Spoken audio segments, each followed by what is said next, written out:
Welcome to Whatever Works, our unique fortnightly podcast in which we talk about whatever works in our lives and in the lives of our community members. Find us at whateverworks.works. And why not join our community? Simply search for Whatever Works at MeWe.com and get stuck in. On the microphone. And you know that every show we do, everyone listens to us farting about with audio stuff. No wonder no one listens to us. Then I shall say nothing. Hello, everyone. Hello, and welcome back to another Whatever Works. It's November. Can you believe it, Aidan? It's already November. No, I don't know if it's something to do with getting older, but time really does go by in a whistle, doesn't it? It's just you blink and suddenly it's Christmas again. It's just mad. Yeah, I can believe it because I know it's true, but it just seems crazy. Yeah, absolutely. And it will be Crimbo any minute now, so watch out. It's show 233, and I would like to invite you to visit our website. That's at whateverworks.works, and also to join us in the MeWe group, which is on MeWe. Links to everything at tedsalmon.com. Links to everything Aidan does, including booking him up to be your Santa at your party at aidanbell.com. Right, there you go then. Okay. That's all that. Is that it? Can we go home now? Talking of Santa gigs, have you got some news, or have you been booked up for all of December yet? Not for the whole of December. They're coming in. They're trickling in. So yeah, my December is looking okay. Yeah, I mean it's a funny old life I lead now. Sort of basically taking care of my mum 11 months of the year, and then working as Santa for the 12th. But it suits me. That works for me. You know, bring in the coffers at the end of the year, and then try and squeeze them to last until the following December.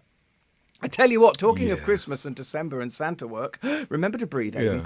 Yeah. I had to get my COVID jab again because I'm concerned about COVID because of, spending the Christmas season amongst hordes of sniffling little kids.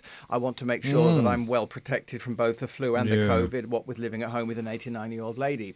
And of course, this year, I don't know whether our listeners know, but the NHS in their wisdom have changed the qualification for COVID jabs, and you now have to fit into more strictly defined specialist groups.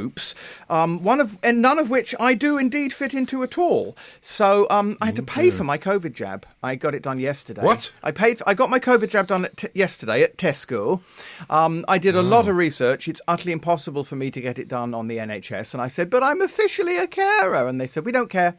I mean, it's very sweet, actually. I went to the doctor's surgery and asked there. And the girls actually at the surgery said, look, even we can't get it. And we're seeing sick people all day long every day. And we're not allowed to have it.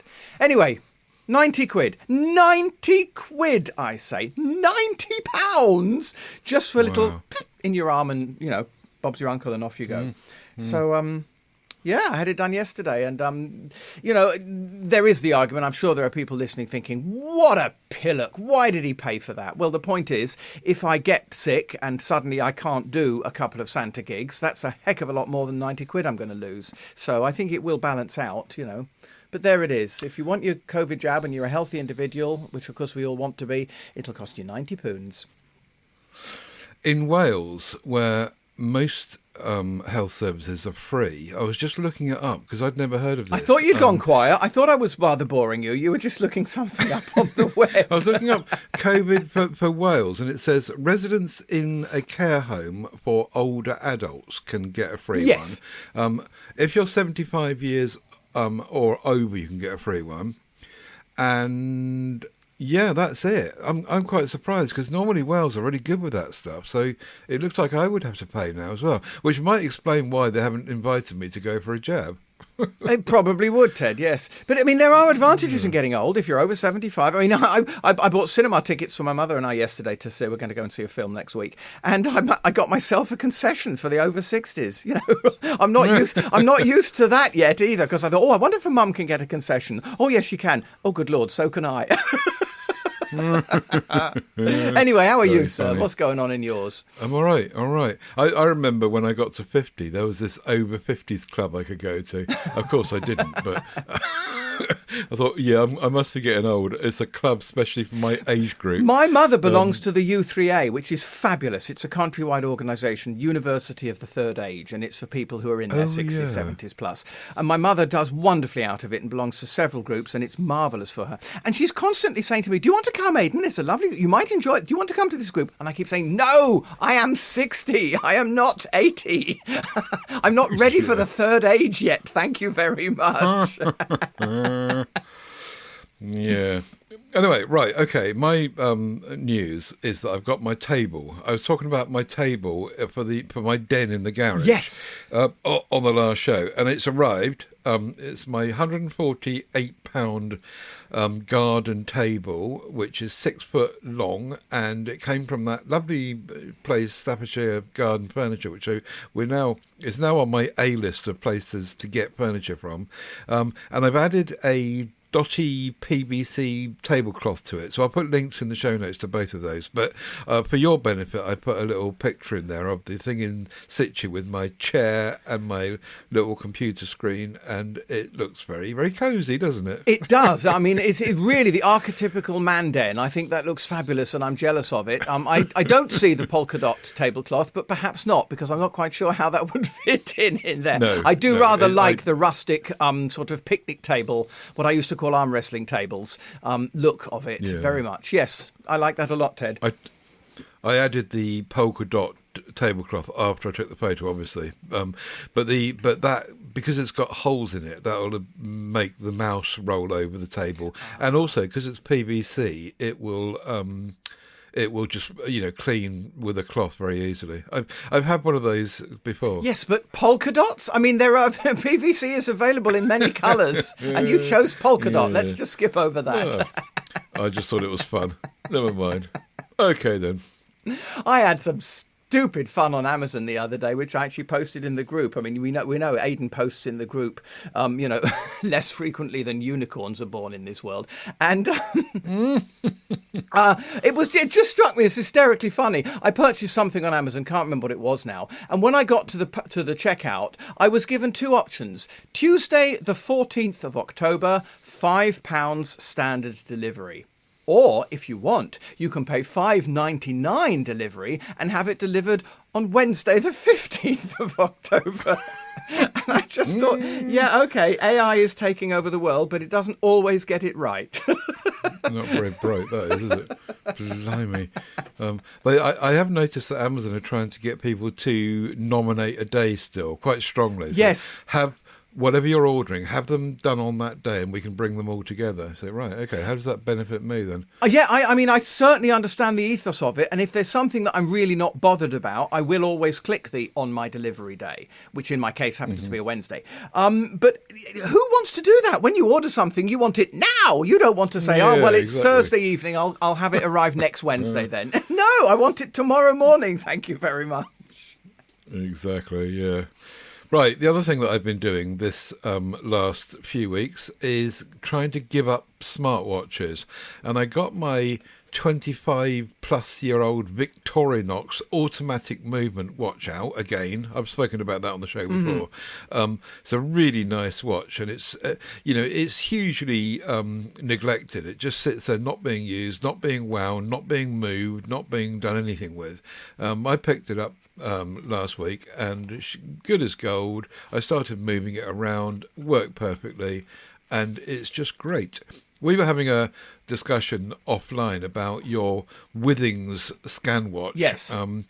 And we were talking about the pros and cons of the differences between that and the Withings Scan Watch Lite. Now, I did think about that as a hybrid between the two, but I've been trying hard to leave this one on my wrist. It's a really nice watch. It never needs winding, just moving. There's no battery in it, obviously. There's no noises or lights. But one of the downsides of it not having any lights is that, unlike a smartwatch, you can't see it. So when even in subdued lighting, let alone waking up in the night, in subdued lighting in the evening, I look at my wrist and I can't see it. I need a torch to put on it to see what it's like, to see what the time is. Now, in the old days, as we've discussed before, we would have had this kind of luminous paint all over it, I suppose, and you'd be able to see it. But anyway, may I just interject there, Ted, while you're on the subject of the luminous paint? My Withings watch, which I do enjoy very much, my Withings Smartwatch 2, Scanwatch 2 it's called, does indeed have the supposed luminous bits on it. And at night, if you stare at it very hard, you can eventually make out the faint rendition of sort of greeny white lines. It's useless. I've never in my life known any of these things. They work wonderfully if you hold your watch under a lamp and then turn the light off. They're beautifully bright for about 2 minutes. They never work, and it does still exist. It's on my watch, and it's still useless. So you're not missing anything there, Ted. Carry on. Back in the day, I had a Timex watch, a really simple Timex watch. It was called an Explorer or something like that, and the whole screen was luminous, and it would be absolutely crystal clear. You know, if you wake up in the night, it looks like it's backlit. Now I'm sure it's probably given me cancer. I was going to say you got radiation poisoning or something. Yeah. Yes. But anyway, I'm trying hard to wear a non-smart watch, but I might end up because on your Withings watch you've got a little circle at the top which has got a readout, which presumably if you press a button or something you could assign that to tell you the time, couldn't you? Oh, it does. It immediately tells you the time. You just press it and get the time, and the other assignments are to do with twiddling the knob. Yeah, I mean, what I love about the Withings is at first glance it looks like a normal, in inverted commas, watch and doesn't look like a smartwatch, and it only reveals its smart tendencies when you press the button, yes. Yeah. However, it is 320 quid. So there's that. Yeah, I was very lucky to get mine from a friend who sold it to me at Mate's rate because he didn't want it. So yes, indeed, I take that point. But I'm thinking about it, and I'm testing myself, and I'm pushing myself, and I really don't want to waste my lovely Victorinox watch because it's so nice, and I've had it for so long, and it will last for generations. Here we had a bit of feedback from Joe. Oh, sorry, may I just pop in before I say that? I'm just very pleased that when we first started this podcast, your wrist was home to nothing. And now you wear a watch. So whatever kind of watch it is, I think that's a major achievement in that Ted Salmon is now a watch wearer at all, which he wasn't when we started. That's absolutely all. And that's one thing that smartwatches has done for me, really, is it's got me back accepting something on my wrist, which you're quite right, when we started I couldn't abide anything on my wrist. Yes. So yes, you're quite right. Yeah, Joe Hickey, my new co-host on the New Look PSC, has written in. He's our most recent convert to listening to Whatever Works. I'd like to have, however he's got a complaint already. I would like to have whatever works fortnightly, but then I'm a new listener. I could just listen back to old episodes, I suppose, but you and Aidan are a great duo together, and it's a really fun listen. So, I thanks, Joe. I have now mentioned this to Aidan, and we have talked about it, and to be honest, that's the only bit of feedback we kind of get. Just, the very, very odd item like that. Now, to some degree, and I've discussed this with Aidan, over the years, we did feel as though perhaps the Whatever Works thing is running a little dry. I mean, maybe the whole format needs a bit of a shake-up, but we felt as though going to monthly wasn't really, no one really complained about going to monthly, except you now, Joe, as a new listener. But I don't think anyone else was saying, no, don't go monthly, that's terrible, we'll miss you too much. And it's kind of okay. And maybe the idea of it, the concept of it, will last longer if we don't try and do it so often. I don't know. Any thoughts, Aidan? Well, if you finish talking about me in the third person... I'm still here. I was talking to Joe. I'm here in the corner. I do concur. I think monthly works. I think it has got to a point now where it's a known animal and it's settled, and people know what we do and we know what we do, and people like listening to what we do, and I don't think we need to do it every week and ram it down people's throats. So yes, I do think monthly is the better format at the moment.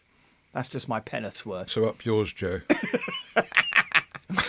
Ed House brings us the DIY tools from the last show. If you remember, we decided Ed was the DIY king because he listed so many fantastic tools and reviewed them for us on the last show. He's come back saying, I love being described as an expert. You're too kind. Well, you're very welcome, sir. I swore when I left home, says Ed, that I'd never do DIY. I've never trained in anything, and I just go at everything based on what I can find out from friends, family, and of course YouTube. Getting people to come and quote to do work for you and to give you a date and to stick to it has proved to become more hassle than doing the blasted thing yourself. Gear addiction syndrome, that's gas, is not a uniquely tech-related condition, he says. So if I can justify DIY tools or anything else making my life easier, I'm going for it. And I swear, though, that the sander in I Wonder Who Bought It Last Time wasn't me. He then goes on to say, I do miss the show being regular, but I can't complain really, as it's not like I have to pay a subscription to listen. I'm just happy when it arrives. Well, thank you, Ed. And there's an idea. Why don't we just charge everybody £100 an episode? Then we might do more. Yeah. Or £90. £90. That'll cover my COVID jab at least. COVID, yeah.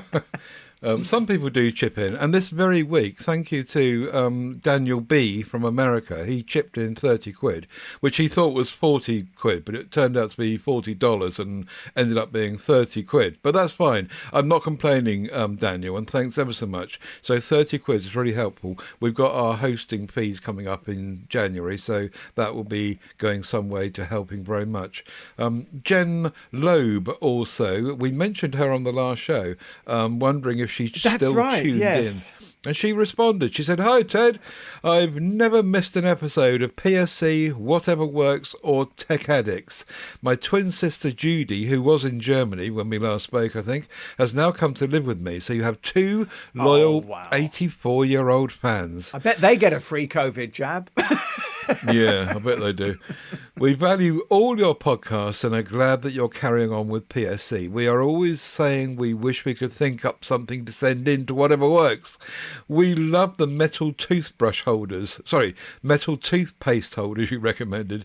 I also feel for you having lost your good friend Ian Barton. All the best, Jen. So thank you, Jen. That's nice that we gave you a shout and you responded, so thank you. And very pleased that you and your sister listened to us. Yes, thank you, Jen and Judy, both of you. That it is lovely to hear from people. So please it doesn't matter. You know what? You don't have to have something sensible. Listen to the show.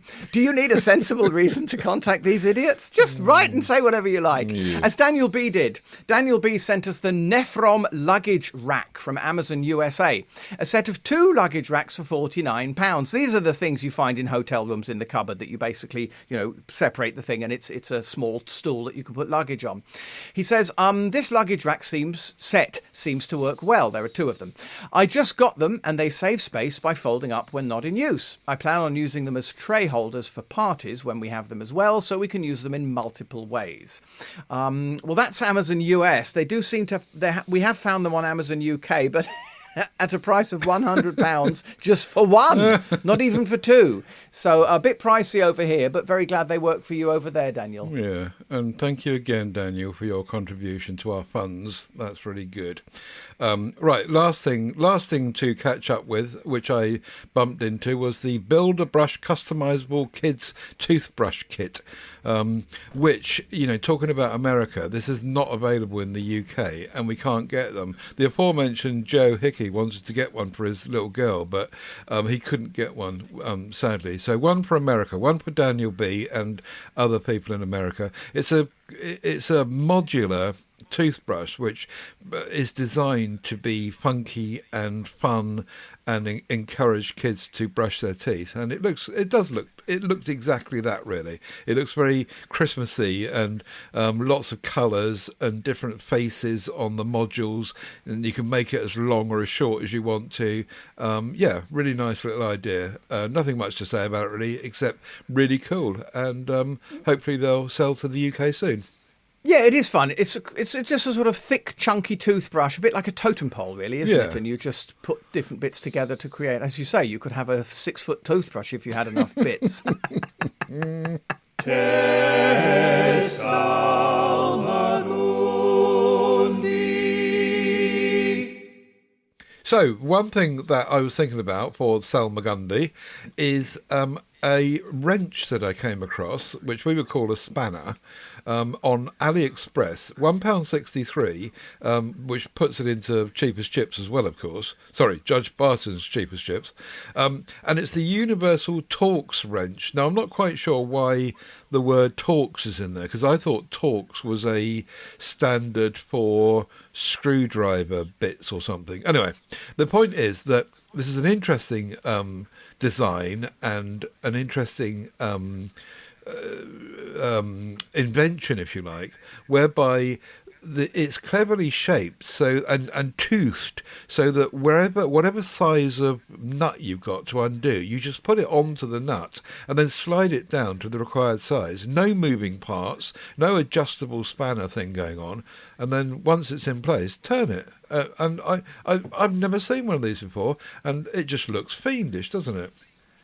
It looks very clever. It's a diminishing size, isn't it? So you just put it on and then pull it until it fits whatever size nut or whatever it is you're trying to screw, and then turn it. Yeah, I think it is clever. I've just looked up, by the way. Torx is indeed a type of screw head, but I think it's a type of screw head that looks rather similar to a bolt, to a nut. So I think they probably, torque and a nut seem to be relatively similar and would use the same kind of tool, which is probably where the name comes from. But no, this is good old-fashioned Ted Fiendish. I could do with one of these, and at £1.63 I might even buy one. Yeah, looking stuff up while I was talking. I thought you'd gone quiet. I wonder where you got that from. I wonder who bought it. And I wonder who bought it. Who bought what, and tell us why. I tell you what, I mean, it's not often that I find something that I've never heard of or seen or know nothing about before, but it'd be interesting to find out if you know anything about this. Coddled egg cups. Somebody bought this on Amazon, and thank you very much for that.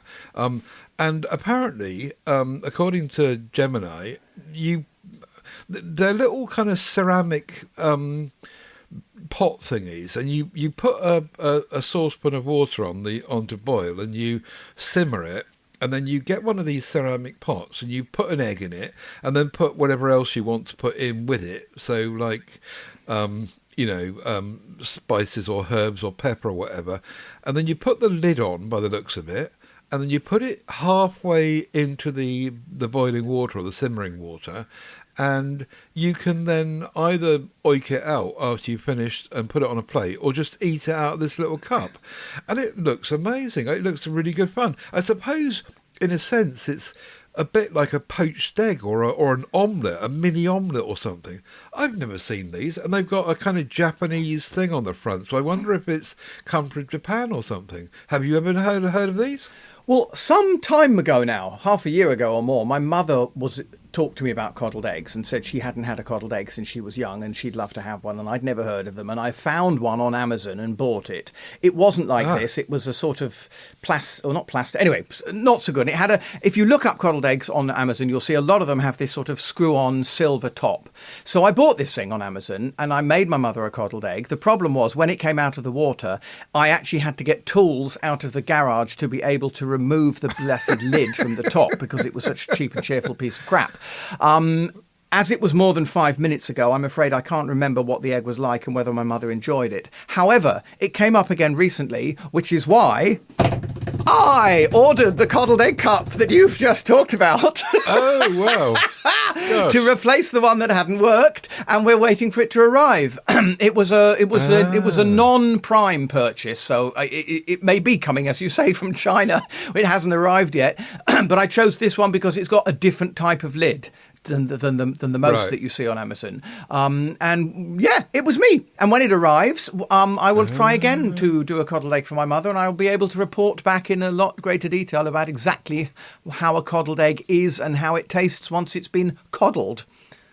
brilliant. We've not had an egg session for a while, have we? No, I saw this in our recording notes and I thought, I won't say anything to Ted. I'll wait and... Yeah, it was me. I seem to be popping up quite a bit and I wonder who bought it. I think you've had quite a lot of coffee on me's head. Well, thank you very much for your ongoing support. And anyone else that wants to do the same for me, you're very welcome to. What you do is you head into Amazon via my affiliate link, which is tinyurl.com/Amazon Ted UK, and then anything you buy, they give me a few pennies for the transaction. I don't know who's bought what, as has just been proved, but I do know what's been bought, which is why we can get the data out. So, yeah, thank you for your support. That is, I wonder who bought it. Still using and still using Sellotape. Do you remember the wonderful stuff? I love sellotape. I can't not have a roll of sellotape in the house. And I've bought it 2 or 3 times now. I think actually when I bought one the other day, it told me it was the 4th time I've purchased this. It is a set of 10 rolls of Scotch, there's a name we all remember, general purpose transparent tape. As I say, I bought it 4 times. This time round, I paid £5.54 for 10 rolls. So 55p a roll, Judge Barton's cheap as chips. I notice it used to come just 10 rolls wrapped up in cellophane. Now I get 10 rolls in a nice chintzy printed cardboard box. That's hopefully to do with helping the planet. And I can't say much about it. It's a roll of sellotape, but it works. It's good sellotape. It's decent sellotape. It does what it says on the tin, although it comes in a box. And at 55p a roll, who's to argue with that? There you go, sellotape. Everyone should have some. Yeah. What a thrilling life you lead. You can't live without sellotape. I must have a roll of sellotape. Mother, we've got no sellotape. I've got to go out to the shop. But you see, I tell you what, one thing I do, I think I've learned it partly from looking after my mother and her medications. I like always to have the next version of something ready in the cupboard. You know, when we open the last bottle of shampoo, the next bottle of shampoo gets purchased and put in the cupboard. So you never end up running out of something and going, have we got any loo paper? Oh, that was the last roll. You know, so the same with sellotape. As soon as I'm down to about 1 or 2 rolls left, I order the next 10. As you say, indeed, thoroughly exciting life I lead. Yeah, or indeed the next sponge for your Dishmatic, which is what I'm still using. So the Dishmatic handled plate washer thingy, I always do the same as you. I've always got a stock of these things in because they don't last. So yeah, we're all the same, really, aren't we? Anyway, £7.65, and you get 3 little end thingies with this. You fill up the handle with fairy liquid, and they do work really, really well. I have to say, over the years, we've been using these and keep going back to them, and they're super. This was my still using from Whatever Works 191 in August 23, in which I also highlighted the dish brush, which is another very similar kind of idea, except that it's you kind of grip it in your wrist and you fill up the thing with berry liquid and you grip it in your wrist and you can just use it as more of a scrubbing thing. I actually use that to scrub down the draining board more than I use it for dishes. But that one is £5.68, and you can currently get a 5% voucher off of that. But it doesn't come from Amazon. It comes from Ying Tepusi. Ditto, here, consensus. We have a Dishmatic in the kitchen and have done, like yourself, for years and years, and not a day goes by when I don't use it 2 or 3 or 4 times for just little jobs, washing up bits and bobs. I mean, we have a dishwasher, and our main wash happens in the dishwasher, but I'm sure, like a lot of people, various odds and sods get washed throughout the day. And yeah, totally. Next to the sellotape, one of my most favourite things is the Dishmatic. I tell you what, Daniel B's cat's favourite thing, there's a link, is the locally made cat tree that he brought onto the show some time back. Daniel says, my cat is still using this awesome locally made cat tree, made from real wood and decent carpet for her to rest on. She loves it. Yeah, it's one of these classic things, you know, a sort of sticking up branch of a tree with little branches, if you will, which are flat areas carpeted for the cat to sit on at various levels. I know that cats love these, and Daniel's cat surely does. And She, does it say? It. She looks very content and very beautiful, sat perched at the top of this thing. So thank you, Daniel. Very nice. That's a great idea, isn't it? Isn't that nice? And it's just amazing that I wonder if dogs will climb up there as well.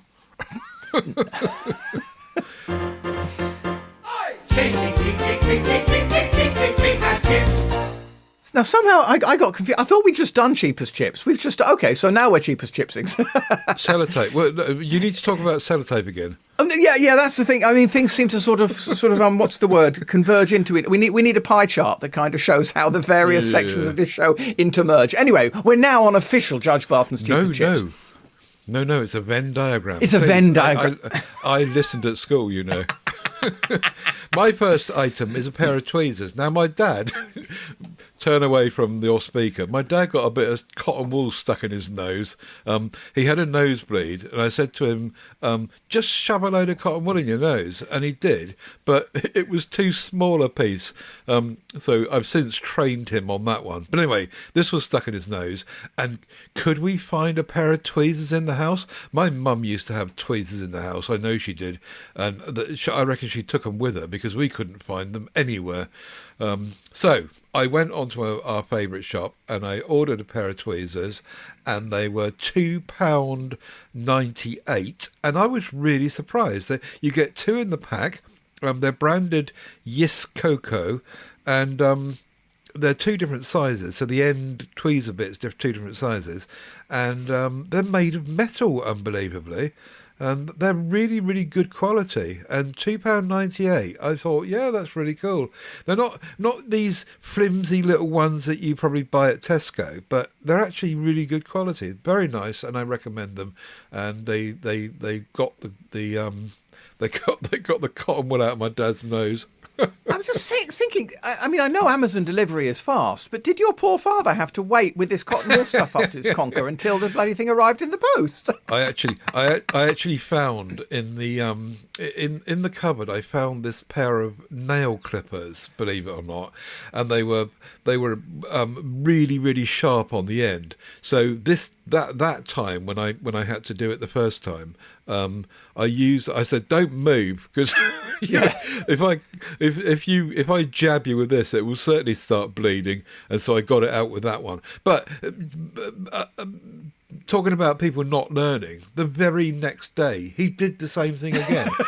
by which time we had the tweezers. Yeah, the tweezers. They do look very nice. I'm looking at them now. Yes, cocoa. Would you like a hot drink? Yes, cocoa. They do look jolly good. Do you know, once I got some? I once got some tweezers. I took my mother to one of her medical appointments, and I don't know. I can't remember. She had a stitch removed, or tweezers were used for some purpose or other. And the nurse then turned to me and said, "Would you like these? I have to throw them away." Oh. And I said, "Oh yeah, I'll have them." And they were a very, very nice pair. I mean, similar to, if not better than, the ones that you've just talked about from Amazon. Right. And she said, "Yeah, we're not allowed." She said, presumably cleaning them is just more expensive than it's worth.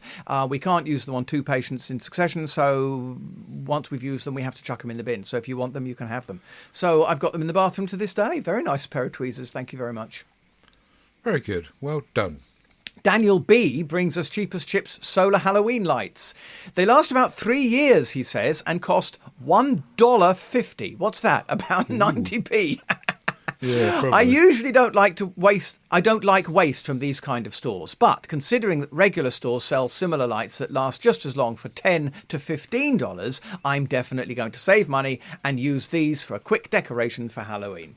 Yeah, I mean, one thing I think I've learned over the years of Whatever Works is you get what you pay for. And if you pay £1.50, they're going to be shocking. But, if all it is to do is to hang up once a year for a couple of nights for Halloween, then there's no, why not? Shocking is perfectly adequate. So good call, Daniel. £1.50 for 3 years worth of Halloween lights. That's about a third of a cup of coffee, isn't it? Yeah. This place, Dollar Tree, Daniel's mentioned before, for our American friends. Obviously, Dollar Tree is like our pound shop or something. Yes. And so, yeah, good for you. I got a whacking great big bar of Cheapest Chips chocolate for our kind of Christmas mentality of gorging food the whole time. Now, it's only November, Tedward. Remember your diabetes, I haven't got it.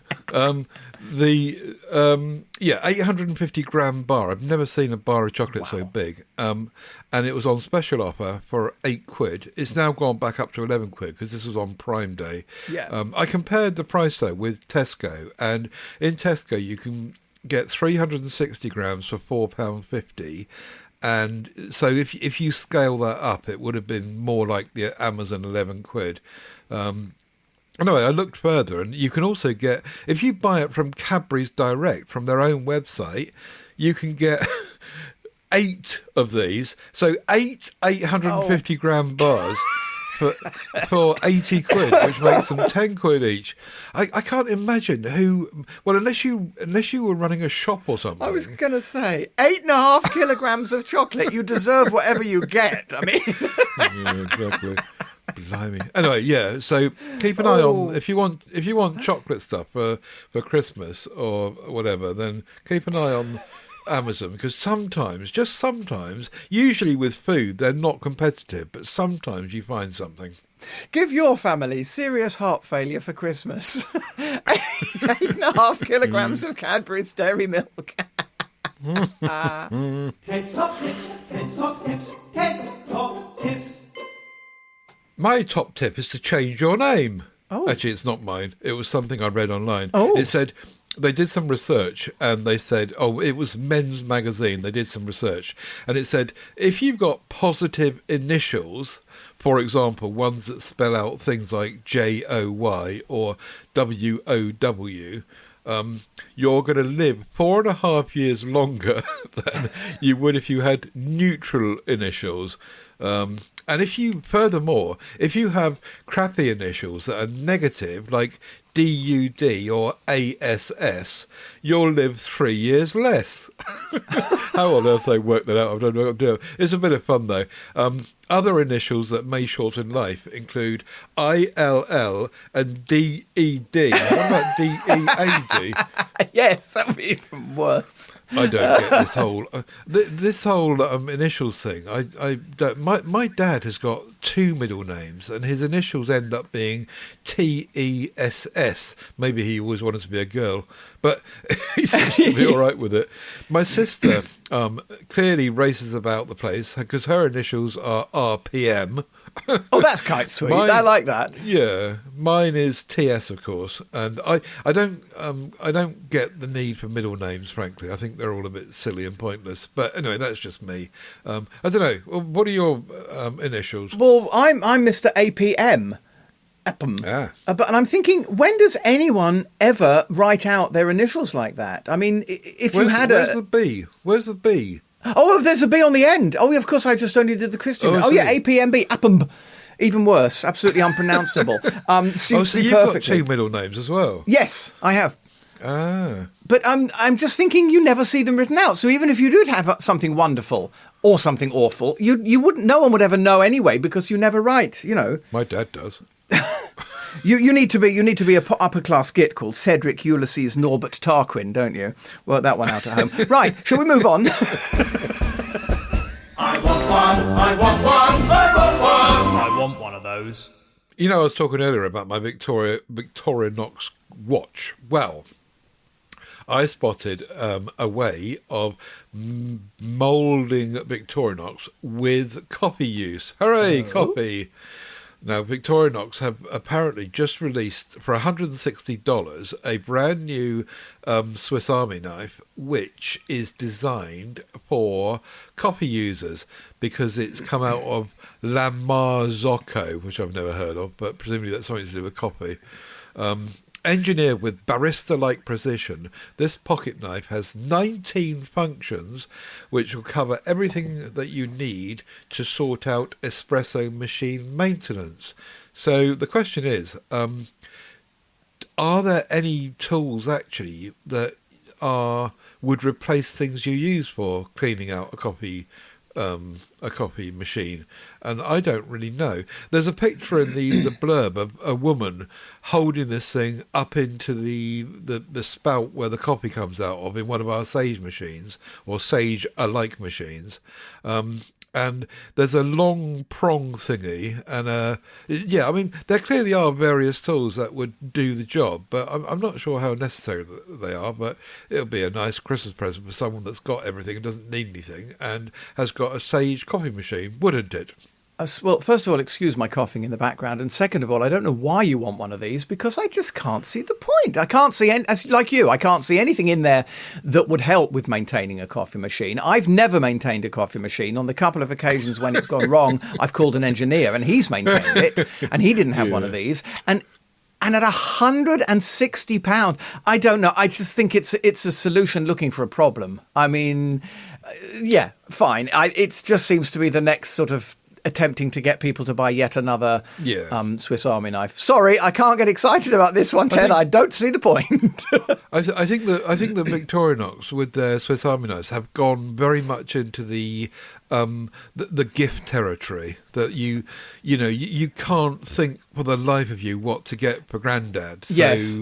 You all right, here's a knife. He likes Swiss Army knives. He always has done. And here's one. And he loves his coffee. And he'll love this. Yeah. And you can just see it, can't you? And I think that if you look at the Victorinox website, you'll see that theme running through it. Right. It's all kind of gift-orientated stuff. So, yeah, but I mean, I love my coffee. As you know, I use my coffee machine 2 or 3 times a day. I still couldn't imagine what I would... If you gifted me this for Christmas, I'd say, thank you, Ted, that's very good of you, but what the hell am I supposed to do with this?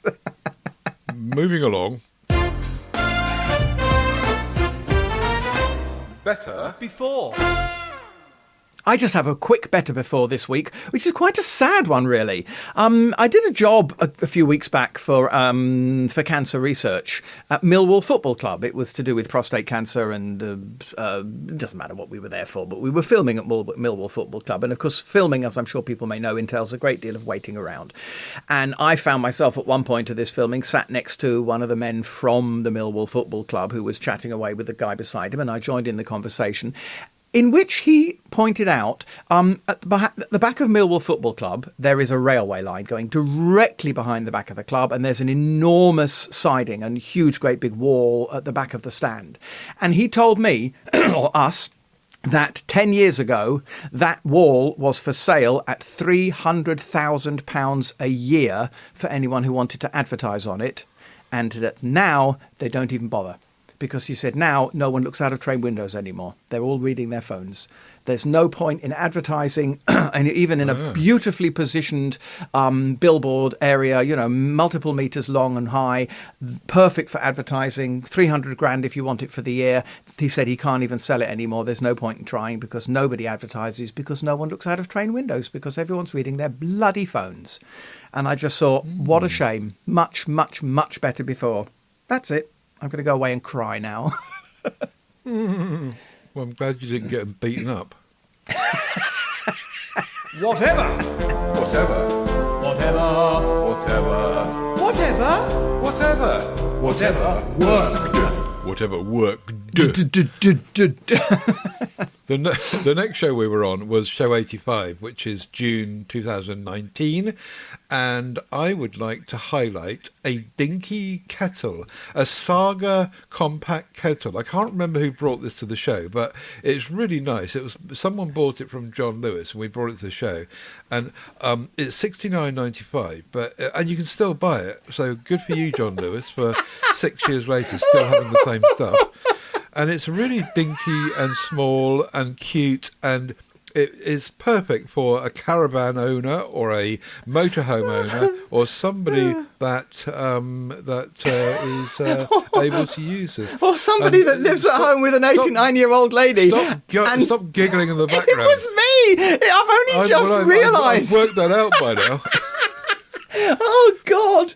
Oh, dear. This is just this one. It's a running theme this week, isn't it? It was me. Sorry, Ted. I didn't mean to carry on. This This is also, and I want one of those too, though. And I probably said that at the time, but I didn't probably quite have the use for one. But yeah, a 1 litre kettle. Now you could argue, like with my dad's 3 litre kettle, well, what's the point? Because you could just put 1 litre of water in it, and it will do the same job and use the same energy. But you obviously thought that it would be better than that, and you got it for a reason. The reason being, it was to be used by an elderly lady who can't lift a 3 litre kettle. Oh, right. So okay. the point was to buy a small, safe, competent kettle that would be good for my mother to use. We actually have, as I've talked about on the show several times, I forget the name of the people who make it now, but this wonderful hot water machine where you just press a button and out comes hot water. Yeah. So our kettle now is a backup. It's a plan B. Right. But no, it's exactly why I bought a small kettle, so that my mother can cope with it.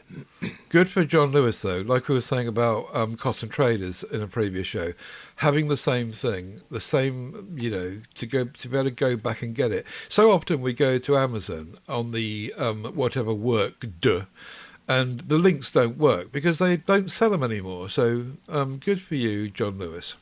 What Absolutely. have you got? What have I got? Well, to be honest, the only thing that I really spotted that struck a chord with me and a slight, fired the neurons, and can I remember this, was Simon Nobbs's PHOT-R, PHOT-R Studio Flex Arm, which was basically a little clamp onto the side of your desk flexy thing for clipping a microphone to the other end of. And that put me in mind that I used to have cheap and cheerful things like that, and that I've now got my much nicer, although quite expensive, still lasting very, very well, proper microphone arm from Tollman, which is called a Thron Max Caster XLR microphone boom, which I think cost me around 80 odd quid or something when I bought it, but 69 when I bought it in 2020, so a little while after this show, and I'm very, very happy, and I'm speaking into it as we speak. And I was going to ask you, you had problems with these, didn't you? Because you found vibrations were coming through and interrupting your mic, and so you ended up with one that was a floor standing one, if I remember correctly. Is that right? Which is what I'm using now. It's on the floor and it's got a gooseneck on the top, and so I can swing it right around in front of me. But I've tried to use one of these clamped to the desk ones, and yeah, you were saying that when I used it there was vibration through the desk. But also I found that this table I'm using right now is designed in such a stupid way that there's nowhere to clamp these things onto it. So hopefully with my new table in my new den, that might not be the case, and I could have another go and try and do it. I've just scrolled back up to look at the picture of that table, and it looks like on the end there's a thin bit which it could well go onto. Yeah, I think that might work. Or, given that your table is slated, there are little spaces. You might even be able to use your floor standing one and pop it up through one of the spaces in between the slats. Ooh, cunning. Cut a hole in my lovely polka dot tablecloth. I'd forgotten the polka dot. Damn, the polka dot tablecloth. Yes. So anyway, that was it really. And I would like to have one of those because they're quite nifty. And a floor standing one does kind of get in the way. Looking down at my feet now, I could easily kind of trip on it probably. So yes. Anyway, that was show 85 and whatever work do.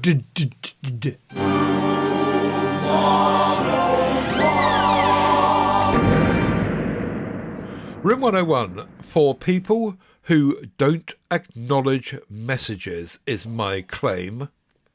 My family are terrible with this, and also a couple of older local people I know. You send them an informative message by whatever means, text message or email or whatever, and unless there's a direct question to answer, and sometimes not even then, they don't acknowledge it. They just ignore me, ignorant gits.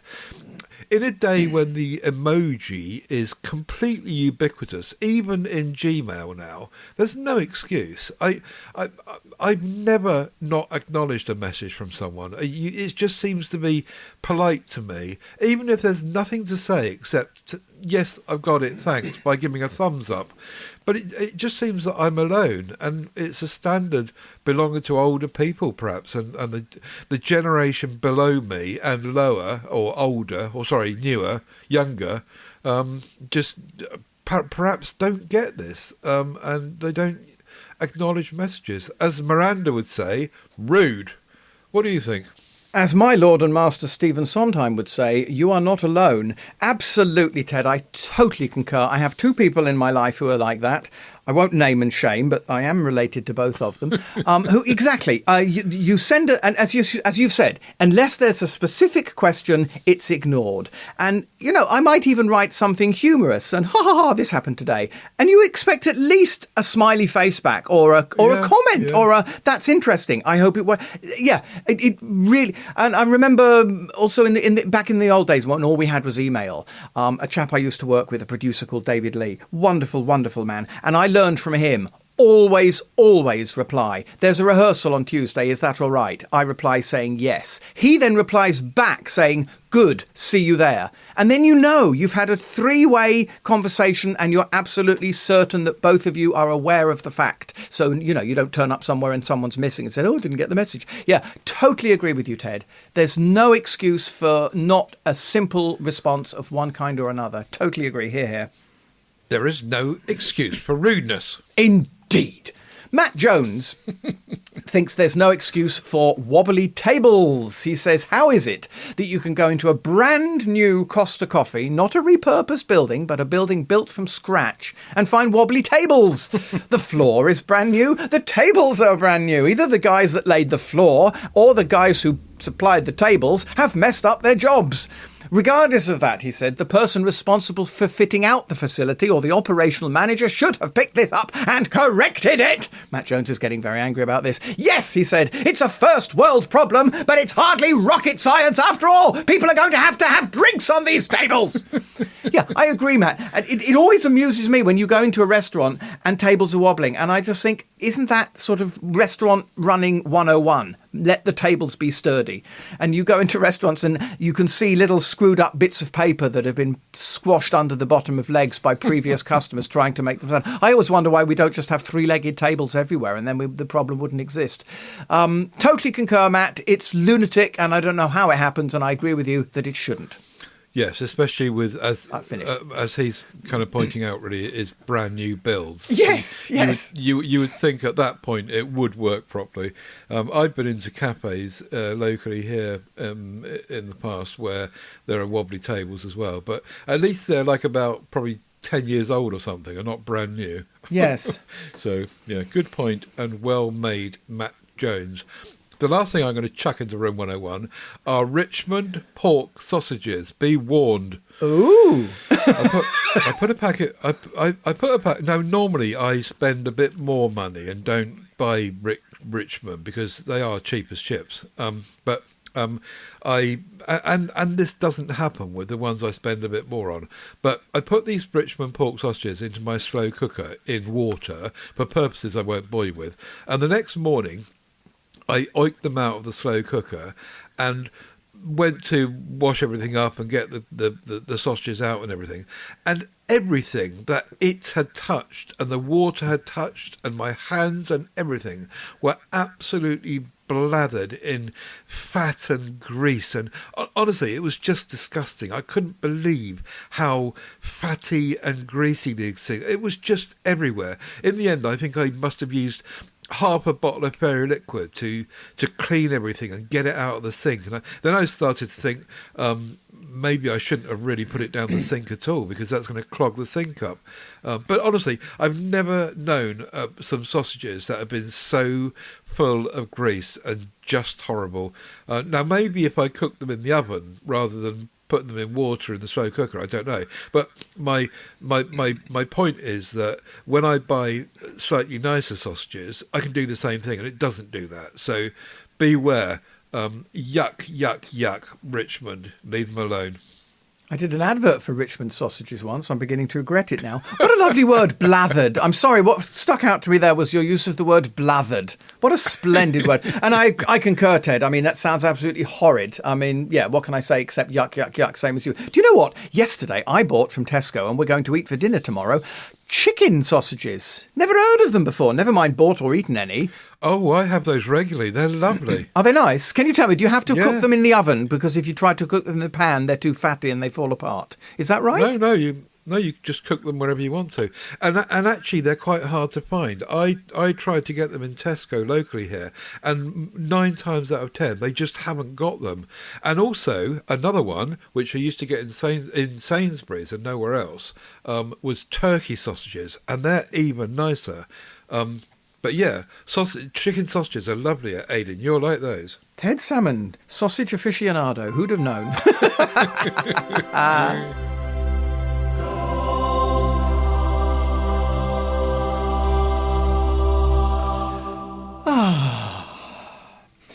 I'm beginning to... So I'm behind you. You're a bit late there. Come on, Ted. Catch up. I was just starting to say, before I was interrupted by an R, I'm beginning to wonder if we're going to need an AI section on this show, because there are so many AI-related things and comments that I want to bring to the show and talk about, but so many other podcasts are doing the same now. But here's my penny's worth for this show this month. I want to give a gold star to Gemini AI. Big horse. John Wayne had a big horse. I had a little incident with my Polestar. I got a new car. I got a Polestar. I don't know if I've told anybody. The other day I came home with my mother, and it was chucking it down, and it was dark, and we came down and we parked the car outside, and I got my mother safely indoors and shut the back door, and boop, boop, boop, the car alarm started going off, and I thought, oh, what's this? And I had to go out, and the car wouldn't let me in. And it was pouring with rain, and it was pitch dark, and the car was blaring, and the neighbours would no doubt start complaining soon. And I thought, help! So I thought, well, I've got some choices here. I can phone Polestar. How long is that going to take me? I can root around for the instruction book and try to find out what's going wrong. Or, I'll ask my friend Gemini. So a few carefully chosen words into Gemini, such as, help, the f***ing alarm's going off. And within literally seconds, I got a concise point-by-point instructions. First, you need to open your key and get the manual key. Then you have to get into the car this way. Then you have to sit and put your foot on the brake and press this button and do that. All of which I followed, and it worked a treat, and the alarm stopped, and I was, catastrophe over. Hurrah! And I just thought I wanted to flag that up as a really good use of AI that really I totally understand the naysayers with AI, and I totally agree that there are an awful lot of points about this technology that we got to be immensely careful of. However, once in a while, you just can't floor it. That was just amazing. AI got me out of a nasty fix within literally seconds. So thank you, AI, for that. I'm doing that on a daily basis, to be honest. So am I. When I was setting up my my Linux computer, I didn't have a clue what I was doing, and basically Gemini led me by the hand through absolutely everything I needed to do, and it was just perfect. It was just like having an assistant with you. Interestingly, just the other day, I said to my dad about people that are lonely and using Gemini voice for company, and I said, I'm sure people must do this because it's so good. So I demonstrated it in front of him in the kitchen, and I got Gemini up, and I just looked around the room, and I actually said to Gemini, I'm pretty bored today, I'm looking for some company, will you chat with me? And of course she said yes, no problem at all. And then I started looking around the room at what was in the room, and I said, oh, my bananas look a bit they look a bit like they're going to be a bit brown soon. Is it safe to eat them, do you think? How brown should they be? And then she answered that, and I moved on to the next one. My fridge doesn't have a star rating. How should I, Yeah. I was demonstrating this to my dad for about 10 or 15 minutes, and he was just gobsmacked that you could just use Gemini as company. And I said to him, I'm sure that old people that are lonely, if they could just get onto this, it would be a great thing for them. But of course, my dad is frightened of the tech involved to have to get there. I tried to show him, but because he's not tech orientated, he thinks it's all a big deal to actually start the thing going and get it going. But yeah, it's really impressive in some ways. You're right. Indeed. And scary. Indeed, yeah. Right, my gold star is going to DVLA Road Tax because they sent me an email to say that your road tax was needing to be renewed. £26 for my scooter. £26? Oh God, I wish I was Ted Salmon. Okay, yeah. Indeed. And the point I was going to make, though, was that as long as you're prepared to have the gov.uk website know who you are and what you do and what your everything inside leg measurement, I was in there and it was done in 2 minutes. Google Pay, all sorted, and literally in 2 minutes. And I was just very impressed that, the reputation that government agencies have had over the years of being unwieldy mammoths of things to deal with. It was just so quick and easy. And I remember the last time I did a passport, the same thing replied, really. And as Chris Kelly pointed out, there's also a direct debit option they've set up now, so you don't even have to use 2 minutes of your life doing that, he says. But the point is, I think that government departments seem to be maybe starting to get their shit together, but perhaps not. I'm a little baffled here because mine is even easier than that. Mine is automatic. I pay mine on a direct debit. I don't have to do anything. I just get an email saying your tax has been paid. That's what I just said. Try and listen. No. You told me you went online and you paid it in just 2 minutes. And then I went on to say about how Chris Kelly pointed out that there's also a direct debit option. That was the point when I was looking something up for the next item. What a donkey! The